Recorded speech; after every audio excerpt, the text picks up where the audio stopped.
Pemirsa, setiap hari suci Galungan, harga kebutuhan pokok maupun sarana upacara serba naik. Untuk itu umat diharapkan bijak dalam melaksanakan yatnya.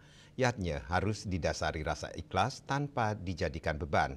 Selain itu, umat diharapkan dapat mengedepankan aspek tatwo, bukan sekedar terlihat mewah. Di tengah peningkatan harga sarana upakara menjelang Hari Raya Galungan, Persada Hindu Dharma Indonesia (PHDI) Provinsi Bali mengajak umat Hindu untuk mengedepankan aspek tatwa dan mendalami makna dari Hari Suci Galungan.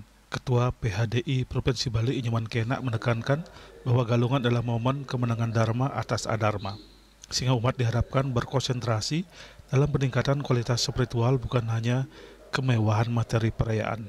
Di tengah kenaikan harga sarana upakara, umat diharapkan dapat melaksanakan upacara secara sederhana sesuai kemampuan yang didasari rasa tulus ikhlas, namun tanpa mengurangi makna dan esensi dari sarana upakara yang diaturkan.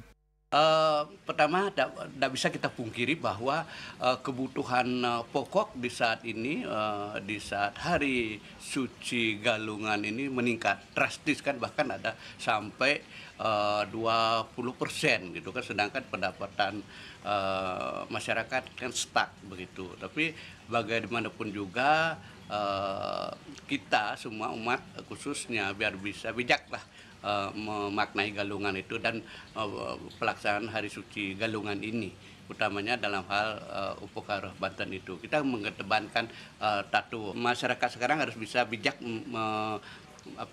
untuk menyikapi perihal harga-harga yang pasti kebutuhan pokok naik. Kita nggak boleh larut dalam kesengsaraan itu, atau artinya bahwa Galungan itu tetap kita rayakan dengan mengedepankan tatwo itu sendiri. Udah barang itu dengan susilonya udah pasti itu. Galungan akan menjadi lebih bermakna jika dilaksanakan dengan ikhlas, sederhana, dan pikiran yang suci. Kenak mencontohkan misalnya saat membuat penyor, tidak perlu wah atau jor-joran. Membuat penyor bisa dengan sederhana, asal ada unsur palebungkah, palegantung, pelawo, jajan, pisang, kelapa, dan sangah penjor.